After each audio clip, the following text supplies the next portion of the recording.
Good morning, good morning, good morning. I think I finally got the whole technology thing figured out with how to go live, when and where. And here we are live this morning, and it is Tuesday, June 27th. I'm so excited to talk about this whole thing around decisions and why we make decisions.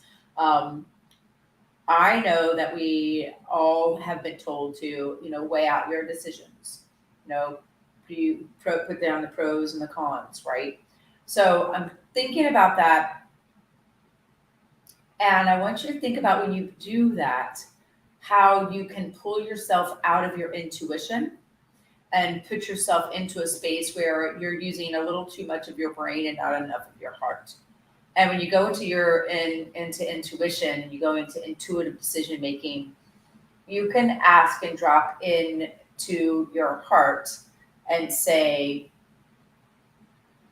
what would be the benefit for my soul? Like, what would be the benefit? So I'm going to give you four things today. Usually I give you guys three, but today I'm going to give you four. So, what would be the benefit of making this decision? And if you're here, throw me a comment. Let me know that you are with me. And if I see some requests to join the live with me. If you'd like to do that, that's fine. Just drop me a private message and we can set that up. So, what is the benefit of doing the action that's on the table? Eating the muffin versus the apple. Like, we're going to eat the muffin, yes or no? We're going to buy the property, get in the relationship, quit the job, whatever the decision is. So we're going to quit the job. That's a great example, actually. What's the benefit of quitting the job? What do you have to gain by quitting the job? Then the second piece is, what do you have to gain by keeping the job? You go through the list like that. Then you go to the second side. What would be the cost of keeping the job? And then what would be the benefit or the cost of quitting the job? So you hit it from four perspectives. Good morning. Good morning. You hit it from four perspectives. And then you're going to drop into your heart, get still, and listen. It's really interesting because a lot of people call me a horse whisperer because I work with horses, and when you're out there and you are making a decision with a horse, how long do you have? Sometimes it's in a moment. There are 8 moments in a second. 8 moments. 1, 2, 3, 4, 5, 6, 7, 8 in a second, probably even more than that. But there's those moments, because horses live in the present. You have to make decisions. You have to make it quickly. And I am a firm believer that strong leaders, good morning, baby gravy. Good morning, baby gravy. Strong leaders make decisions quickly and change their minds slowly. This is the decision. I have all the information. This is that I available to me at the time. I had to make a very tough decision about whether or not something lived or died on my watch. And those of us that have been like first responders or people in the military and service providers at that level, they have to make those kinds of decisions like that. And then they have to live with the consequences. And so I had to make a decision about my miniature horse as to whether or not he lived or died. And I made the decision to put him down. Toughest decision I've ever made in my life. And I spent a long time beating myself up, having cognitive dissonance, wondering what would have happened if, like, kind of pulling my mind off of where I am to where I could have been. And that's a lot of times the reason that we have a hard time making decisions. And slow decision making is the fastest way to sabotage your success. Slow decision. Yeah, I do have some essential oils. Yes, I do. I actually have hundreds of essential oils. And that was a great decision. I love the way. Now, what makes a good decision versus a bad decision? One brings us pleasure, one brings us pain. Period. End of story. Now, when you think about things like secondary gain, and when you're making a decision based on secondary gain, that could be something that would be really, really powerful to think about. Is the secondary gain we get from the decisions. Like, should I have the chocolate bar or should I have the salad?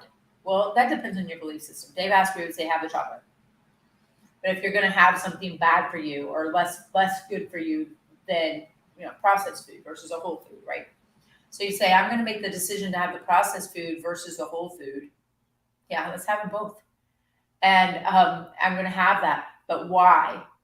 Like, what is it? And if I decide to have the processed food, am I doing it for that secondary gain that I can just like relax in the moment? Or am I doing something that's actually going to take me to my highest and best and making quality decisions for myself?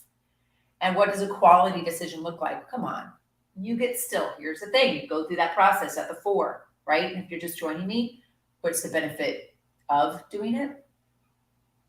What would be the benefit of not doing it? What would be the cost of doing it? What would be the cost of not doing it? And a lot of times when you are doing things that are for secondary gain, the cost of doing it doesn't seem very high in the moment, but the cost of not doing it seems really high. Like, I'm in pain. I want this pain to go away. I'm tired of feeling lonely. I'm going to go have random sex, whatever it is. So you have that secondary gain that you're getting from working so hard that you can't ever take a break. You don't give yourself a break unless you're sick.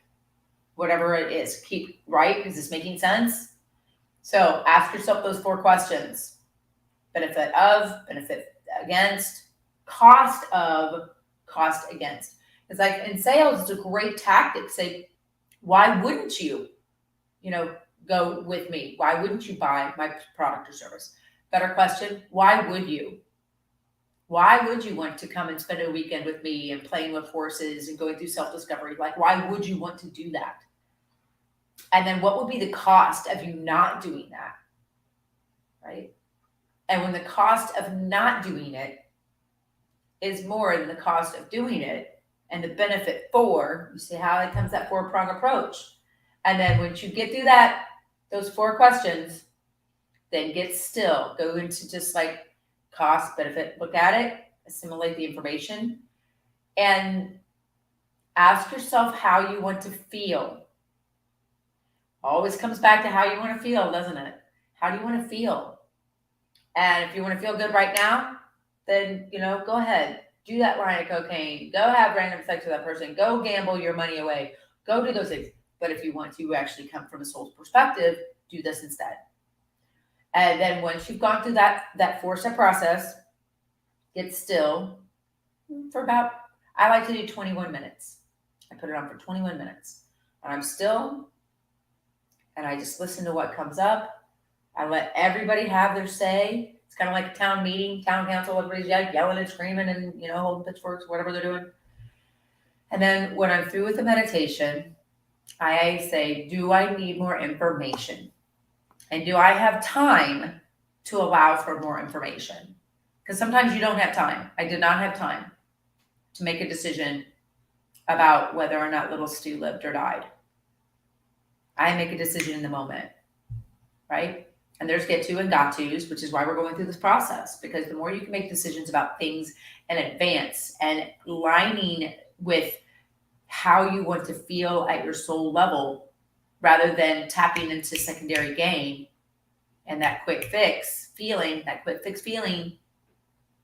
you'll put yourself in a position where you won't have as many situations show up that you have to make snap decisions that are really, really challenging to make. Make sense? So then you can align yourself towards your desire, choosing how you want to feel. And when you choose how you want to feel, does your thought process change? Absolutely. Does your thought process change? Absolutely. I'm just checking my mics here. There we go. Good. All right. Who's with me here? If you're here, throw me a comment, throw me a little like. I'm definitely in a couple of different places. Very cool. So think about how you want to make decisions today. Are they in alignment with the desires and purpose of your life?